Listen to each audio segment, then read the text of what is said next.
नमस्कार, मैं तत्वगुरु आपका स्वागत करता हूं अपने सबसे महत्वपूर्ण विषय तंत्र के बारे में। तंत्र क्या है? तंत्र के बारे में मैं आजकल आप सब लोगों से बातें कर रहा हूं और तंत्र का हमारे सनातन धर्म से क्या लेना देना है और तंत्र से हमारे सनातन धर्म की कैसे रक्षा होती है और तंत्र कैसे हमारे सनातन धर्म का मूलभूत तत्व है, इसके बारे में आप सबसे परिचर्चा करने के लिए मैं यहाँ पर आया हूँ। और आज का हमारा विषय है बिंदु, नाद और ब्रह्म। ये क्या है? बिंदु, नाद और ब्रह्म, ये तीन कौन सी चीजें हैं और इन्हें कैसे तंत्र का मूलभूत तत्व में से एक तत्व माना जाता है। अब सबसे पहले बिंदु किसे कहते हैं? बिंदु किस चीज का नाम है, यह मैं आप सब लोगों से सबसे पहले मैं बात करने के लिए आप सबके सामने परिचर्चा करने के लिए यहाँ पर खड़ा हूँ। तो मित्रों, सबसे पहले ये जानिए बिंदु क्या होता है।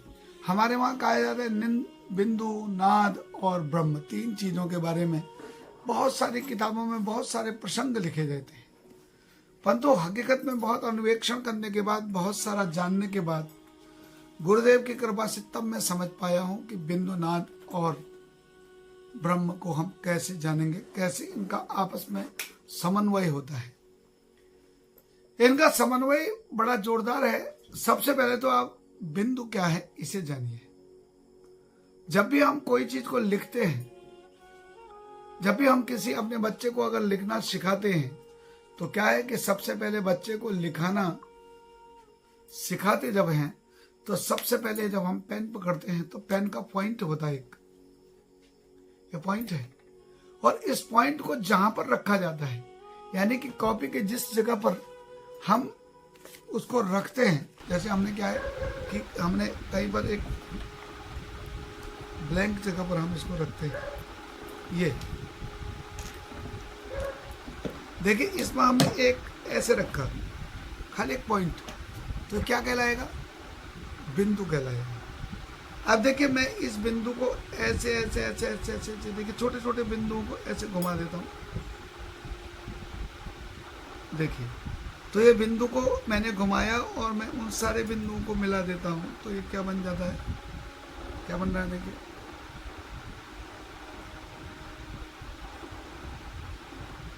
क्या बन गया? ये बन गया ओम। फ्रंट कैमरे से आप ओम है, यानी कि बहुत सारे छोटे छोटे डॉट्स जिन्हें कहा जाता है अंग्रेजी में, छोटे छोटे बिंदुओं को मिलाने के बाद उसे बिंदु कहा गया। परंतु वो बहुत सारे बिंदुओं का समुच्चय जब हम एक विशेष आकृति में घुमा देते हैं, तो उसे कहते हैं नाद। उसे क्या कहते हैं? नाद। यानी कि आप जब बिंदु था तो आप उसके लिए कोई शब्द नहीं बोल पा रहे थे, बिंदु है, या आप बहुत से बहुत कह रहे थे कि बिंदु है, परंतु उसी बिंदु को जब हमने क्या किया, छोटे छोटे छोटे छोटे बिंदुओं के रूप में जब हमने उसको एक आकृति दी, तो उससे एक शब्द निकला, एक अक्षर निकला, ओम। क्या निकला? नाद। उसी का नाम नाद। नाद ब्रह्म। क्या निकला उसे? नाद। जब तक वो डॉट था, वो खाली डॉट था, परंतु वो बहुत सारे डॉट्स मिलकर के जब एक विशेष आकृति जब उन्होंने ले ली, तो वो क्या बन गए? नाद बन गए। बहुत सारी चीजें मैंने पढ़ी, बहुत सारी चीजें देखी, बहुत जगह बड़ा कंफ्यूजन भी था, तो गुरुदेव की कृपा से अन्वेषण के बाद तब पता चला कि भाई ये कितना सरल सा विषय था और इसे कितना उलझा दिया गया था। हम कोशिश कर रहे हैं कि गुरुदेव की कृपा से कि उन उलझे हुए विषयों को हम सुलझा दें, और ताकि आपकी समझ में बहुत सरलता से आ जाए कि भाई आखिरकार ये कठिन विषय जिनको उलझा दिया गया और हमें कह दिया गया कि भाई केवल आप कलेक्टिव इंफॉर्मेशन है, these are total collective information, you can collect it, आप इसको कलेक्ट करिए, इसे आप रखिए। तो इसलिए इसे कलेक्शन नहीं करना है, उसे जानना है। मैं हमेशा से यही कहता हूं कि कलेक्शन ज्यादा महत्वपूर्ण नहीं है, महत्वपूर्ण है उसे जानना। आपके पास एक हो परंतु अच्छा हो, आप देखते होंगे जितने भी हमारे भाई बंधु इसको देख रहे हैं, तो आप सब में से बहुत सारे लोग चाय पीते होंगे, और आपने देखा होगा कि बहुत सारे लोग बहुत सारे चाय पीते हैं, बहुत सारे चाय का सेवन करते हैं। और बताऊं उनके चाय ज्यादा पीने का कारण क्या है? वो लोग ज्यादातर ज्यादा चाय पीते हैं जो लोग एक बार बढ़िया चाय नहीं पी पाते, यानी कि जिसमें पत्ती, दूध, पानी सबका एक सही, चीनी आदि का सही सम्मिश्रण नहीं होता है। ऐसी चाय को जो पीता है वो व्यक्ति बार बार उसको पीने की कोशिश करता है, जिसको मैंने बहुत बढ़िया तरीके से समझा है। यानी कि उसे एक परफेक्ट चाय की जरूरत थी, परंतु क्या है कि उसे परफेक्ट चाय नहीं मिली, तो वो समझता है कि क्या पता नेक्स्ट वाली अच्छी हो, क्या पता अगली वाली अच्छी हो, क्या पता अगली वाली अच्छी हो। तो इस वजह से वो क्या कर लेता है, 10-15 चाय तक पी देता है और अपने स्वास्थ्य को खराब कर लेता है। परंतु अगर उसके बजाय अगर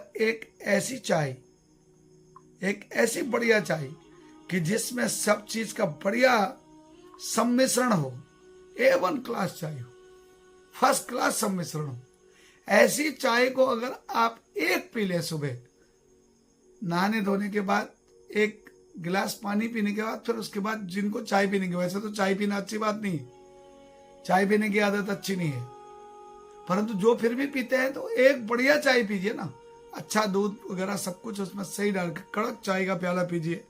मैं गारंटी देता हूं कि आपको दिन भर चाय की जरूरत नहीं पड़ेगी।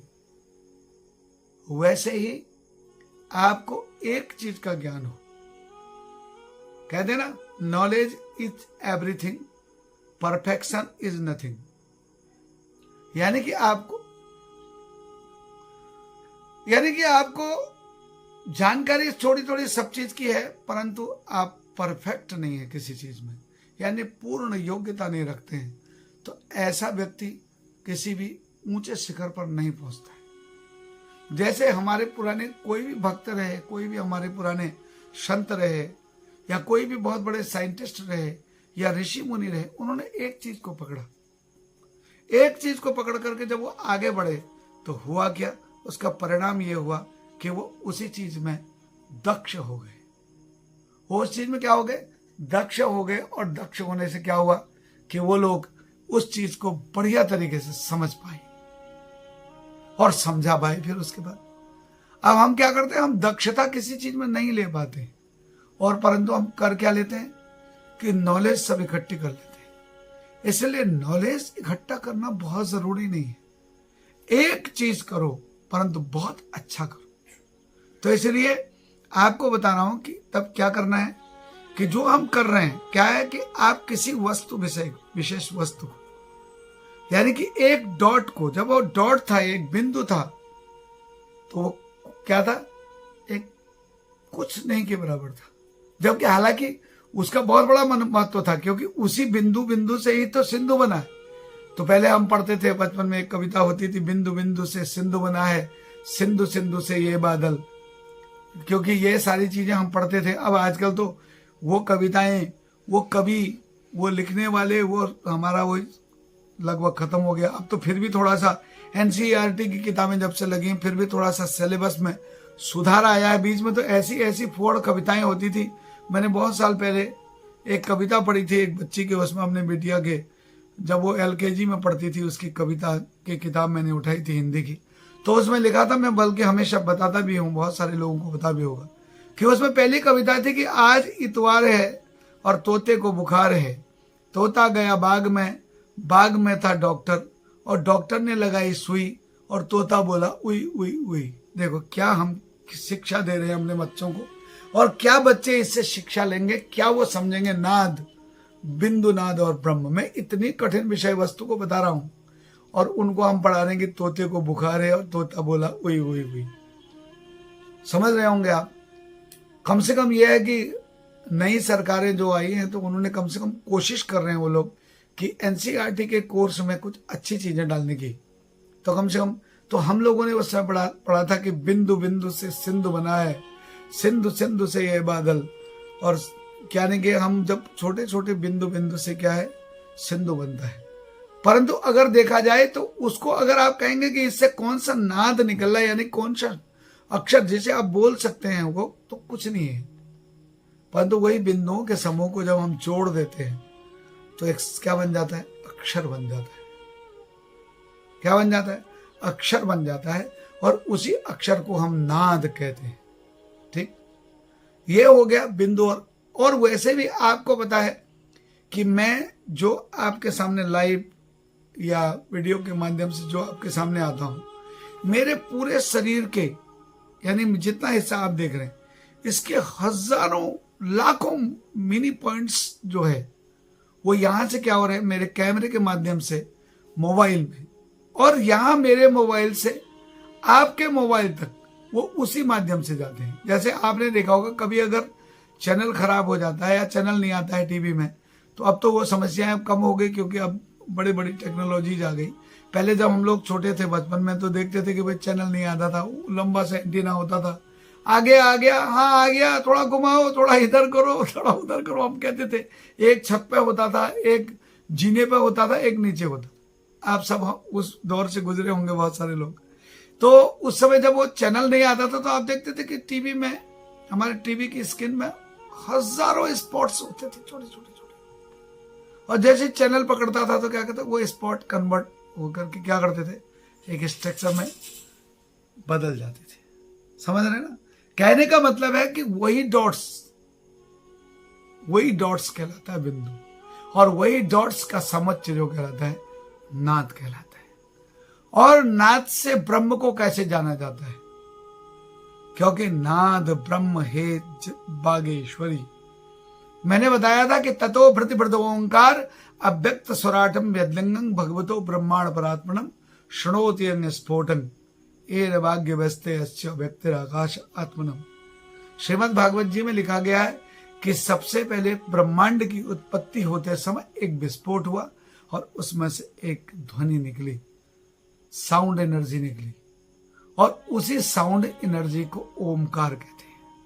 और वही संसार की पहली साउंड है, और उसी से एक आकृति बनी, और वही आकृति का नाम ओंकार, वही आकृति का नाम ब्रह्म है।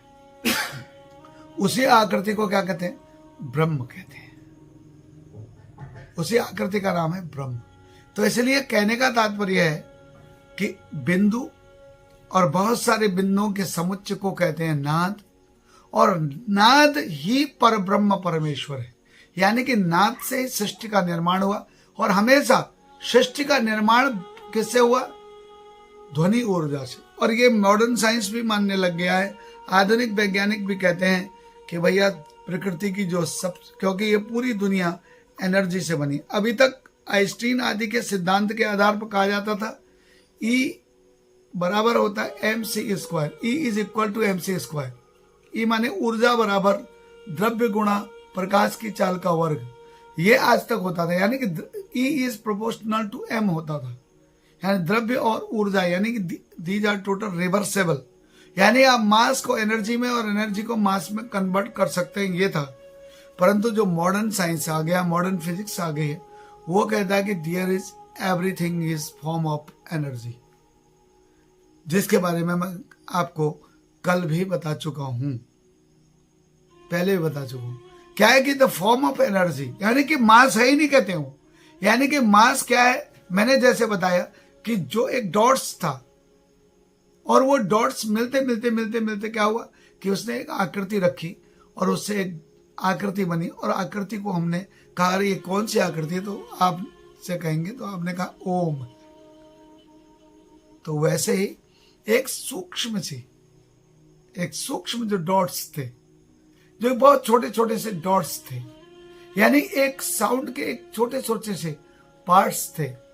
वो साउंड के पार्ट्स जो है, वो साउंड पार्ट्स जितने भी थे, वो सारे इकट्ठे हुए, और इकट्ठा होने के बाद उससे एक ध्वनि निकली, और वही साउंड एनर्जी है। तो कहने का मतलब तंत्र कहता है कि बिना बिंदु के नाद नहीं हो सकता, और बिना नाद के आप ब्रह्म को नहीं खोज सकते। इसलिए मैंने बताया था ना, जपना जरूरी है, नाम जपना बहुत जरूरी है, परंतु नाम जपने से पहले आपको नाम जपने के लिए उस नाम जिसका आप नाम ले रहे उसके बारे में जानना भी जरूरी है। इसलिए प्रभु को जानने की जरूरत है, मानने की जरूरत नहीं है। भगवान पर विश्वास करने की जरूरत नहीं है। भगवान विश्वास करने की चीज नहीं है। अभी बहुत सारे लोग इतना क्लिप काट करके वो भी डाल सकते हैं कि भैया तत्व गुरु तो ऐसा कहते हैं कि भैया भगवान पे विश्वास मत करो। ये मैं नहीं कह रहा हूं, ये रमन कहते हैं। महर्षि रमन से पूछा गया कि क्या आप भगवान पर विश्वास करते हैं? तो उनसे जब पूछा गया तो उन्होंने कहा नहीं, मैं भगवान पर विश्वास नहीं करता हूं। I don't believe in God. I don't believe in God. मैं भगवान पर विश्वास नहीं करता। बोले व्हाई? बोले क्यों? क्योंकि बोले आई नो गॉड। मैं भगवान को जानता हूं। मैं भगवान को जानता हूं। I don't believe in God, I know God. मैं भगवान को जानता हूं। इसलिए भगवान को जानने की जरूरत है। भगवान को मानने या विश्वास करने की जरूरत नहीं है। अब जैसे क्या है, अगर कोई आदमी, जैसे मेरे मित्र लोग, आप सब लोग इसको सुन रहे हैं, बहुत सारे लोग सुनेंगे, तो क्या है कि इसको सुन रहे हैं तो बहुत सारे लोगों को अब परिचय भी हो जाएगा कि भाई कौन कौन है। तो बहुत सारे लोग जानते भी हैं कि भैया ये तत्व गुरु जी हैं, और बहुत सारे लोग नहीं भी जानते हैं तो जान जाएंगे कि भैया तत्व गुरु जी हैं। अब धीरे धीरे बाय द वे आप और हम एक दूसरे से जुड़ रहे हैं और हम एक दूसरे को सुन रहे हैं और सुना रहे हैं। तो एक दिन ऐसा हुआ कि आप बहुत विश्वास करने लगे, वो होने लगे, परंतु कुछ हमसे जीवन में है, परमात्मा का खेल है कि कुछ ऐसी बातें हुई कि आपको हमारी बात पसंद नहीं आने लगी। तो आपको हमारी बात पर विश्वास आना बंद हो गया, तो आपने हम पर विश्वास करना छोड़ दिया। बहुत सारे लोग हैं जो हम पर विश्वास कर रहे हैं कि भैया नहीं, गुरुजी ने जो बताया बढ़िया है, और उस पर विश्वास करके अपने जीवन में वो कार्य भी कर रहे हैं। और क्या है कि बहुत सारे लोग ऐसे भी होंगे कि भैया नहीं भाई क्या विश्वास करना है, ठीक, कुछ समय बाद ऐसा भी हो सकता है नहीं भाई साहब बहुत समय तक जुड़ा रहा, मैंने उनकी बहुत सारी चीजें सुनी, परंतु मुझे तो कोई अच्छा नहीं लगा, मुझे तो कोई विश्वास नहीं आया। तो आज विश्वास था तो वो विश्वास कल को टूट सकता है। परंतु अगर आपसे कोई आदमी कहे कि आप तत्व गुरु को जानते हो, परंतु जितने लोग मेरे साथ जिनका परिचय हो गया, जो मुझसे जुड़ गए, वो हमेशा मुझे जानने लगे, तो आप ये कह सकते हैं कि भाई मैं उन्हें जानता हूं, विश्वास नहीं करता पर जानता जरूर हूं। तो इसलिए जानना जरूरी है, क्योंकि जानना, एक बार किसी को अगर जान लिया ना तो फिर उस पर विश्वास हो ना हो उससे कोई फर्क नहीं पड़ता। तो इसलिए भगवान को भी जानने की जरूरत है, विश्वास करने की जरूरत नहीं है, क्योंकि विश्वास टूट सकता है, मानना टूट सकता है, पर जानना कभी नहीं टूटता। इसलिए जिसने एक बार परमात्मा को जान लिया वो कभी भी फिर उसे भटकने की जरूरत नहीं होती। और इसलिए बिंदु से नाद और नाद से ब्रह्म को हम जान सकते हैं। इसलिए भगवान का नाम जपिए, परंतु कब जपिए? जब उनके उस नाम का महत्व जान लीजिए। अब बहुत सारे लोग कहते हैं कि भाई वाल्मीकि जी ने उल्टा नाम जपत जय जाना वाल्मीकि भाई ब्रह्म समान, कि वाल्मीकि जी ने उल्टा नाम जपा और ब्रह्म समान हो गए। बिल्कुल ठीक है, परंतु उससे पहले का भी तो देखो। वाल्मीकि जी का अगर आप बचपन देखेंगे तो वो एक बहुत बड़े ब्राह्मण के पुत्र थे, और परंतु क्या हुआ कि विद्यालय जाने के बजाय कुसंगति में पढ़ने से क्या हुआ कि वो ब्राह्मण पुत्र होने के बावजूद भी एक प्रचेता पुत्र थे वो, क्योंकि हमने पढ़ा है तो प्रचेता पुत्र थे। प्रचेता पुत्र होते हुए भी, यानी ब्राह्मण से भी उच्च कुलीन परिवार के होते हुए भी, वो क्या हुए कि वो विद्यालय जाने के बाद कुसंगति में पड़ गए। और कुसंगति में पढ़ने से क्या हुआ, संस्कार जो थे, ब्लड के अंदर डीएनए जो था वो तो प्रचेताओं का था, परंतु कुसंगति होने से फिजिकल बॉडी, यानी कि बाहर का शरीर जो था, फिजिकल बॉडी व्यसन करने लगा, और व्यसन के लिए ही उनको गलत मार्ग पर जाना पड़ा। परंतु देखिए, तुरंत जैसे ही फिर से स्पिरिचुअल पावर को जागृत करने वाले सप्तऋषि लोग मिले, वो सप्तऋषि लोगों के मिलते ही क्या हुआ कि उनके अंदर की वो चीज जाग गई। क्योंकि खाली उन्होंने उल्टा नाम जपा नहीं, जपने से पहले उनके साथ वो घटना घटी कि पहले जब उन्होंने उन सप्तऋषियों से कहा कि जो है हमें देके जाओ, तो उन्होंने कहा हमारे पास तो कुछ नहीं, हम तो नाम जपते हैं और नाम ही देते हैं, तो तुझे ले ले। बोले वो क्या होता है? बोले नाम जपने से फिर संसार की कोई वस्तु की जरूरत नहीं होती। हम वो परमात्मा का नाम जपते हैं, हरे कृष्ण कृष्ण कृष्ण हरे हरे, हरे राम राम राम हरे हरे। हम तो राम नाम जपने वाले भैया, उससे ज्यादा हमें हमारे पास में कुछ है? और यही हमारी दौलत है। और वैसे भी हमारो धन राधे, हमारो धन राधा, परम धन राधा, श्री राधा श्री राधा। भाई हम तो भगवान का नाम जपने वाले हैं और वही हमारा धन है, चाहिए तो ले लो। राम नाम के हीरे मोती मैं बिखराऊं गली गली, ले लो रे कोई राम का प्यारा, शोर मचाऊं गली गली। तो बोलो चाहिए तो ले ले। पर एक बात बता भैया, तू जो एक काम कर रहा है, क्या इस काम का दंड पता है? इसे पाप कर्म कहते हैं। किसी को सताना, ये पाप कर्म कहलाता है। ये क्या कहलाता है? पाप, ये पाप कर्म कहलाता है। और ये पाप कर्म करना जो है गलत है। परंतु क्या तू जिनके लिए कर रहा है वो तेरा साथ देंगे? बोले क्यों नहीं देंगे भाई? मैं जब कमा करके ले जा रहा हूं, जब वो उससे खाएंगे तो उसमें साथ क्यों नहीं देंगे? तो जाकर उन्होंने कहा पूछ के आओ। बोले तुम भागना चाह रहे हो? बोले नहीं नहीं हम नहीं भागेंगे। रस्सी से बांध गए सप्तऋषियों के बड़े से वृक्ष में, चले गए। घर जाकर पिताजी से माँ से पूछा क्या मैं जो कमा के ला रहा हूं, वो कहते हैं ऋषि मुनि लोग कि ये पाप कर्म है, इसको नहीं करना चाहिए, इसमें पाप लगेगा, नरक जाना पड़ेगा। क्या मेरे साथ नरक चलोगे? बोले हम क्यों जाएंगे? बचपन में हमने तुम्हें पढ़ाया लिखाया, पढ़ने लिखने के लिए भेजा, हमने तुम्हें खिलाया पिलाया, अब तुमने नहीं पढ़ा लिखा और तुम गलत संगति में पड़ गए, तो इसका मतलब क्या? अब तो तुम्हारी जिम्मेदारी भाई, अब आप हमें खिलाओगे, पक्का खिलाओगे, ये आपकी जिम्मेदारी। और आप कहीं से लाओ, उसमें पाप करो या पुण्य करो, ये आपकी रिस्पॉन्सिबिलिटी है। पत्नी से पूछा, उसने कहा महाराज आप मेरा पाणी ग्रहण संस्कार करके लाए, मेरा अंगूठा आपने हाथ में लिया और मेरे पिताजी ने आपसे कहा था कि धर्मे अर्थे कामे चो नातिचर्या में था कुचित, कि मेरी पुत्री को धर्म अर्थ काम अपने साथ रखोगे और इसका पूरा भरण पोषण करोगे और हमेशा इसकी पति रखोगे, इसलिए पति बनोगे। तो उन्होंने कहा बिल्कुल, तुम्हारा कर्तव्य, तुम कैसे ला रही हो इससे मेरा कोई मतलब। बच्चों से पूछा, बोले पिताजी ये तो आपकी जिम्मेदारी है, क्योंकि भैया आपने हमें पैदा किया, तो ये आपकी जिम्मेदारी में आता है। जब ये सारी चीजें हो गई तो ज्ञान आ गया कि भैया देखो, खाते समय तो सब तैयार, और जब दुख भोगना तो अकेला मैं, तो ये कौन सा भैया काम हो गया? अगर भैया जब सुख तुम भोगोगे तो दुख भोगते समय भी, सुख के समय मेरे साथ हो तो दुख के समय भी मेरे साथ होने चाहिए।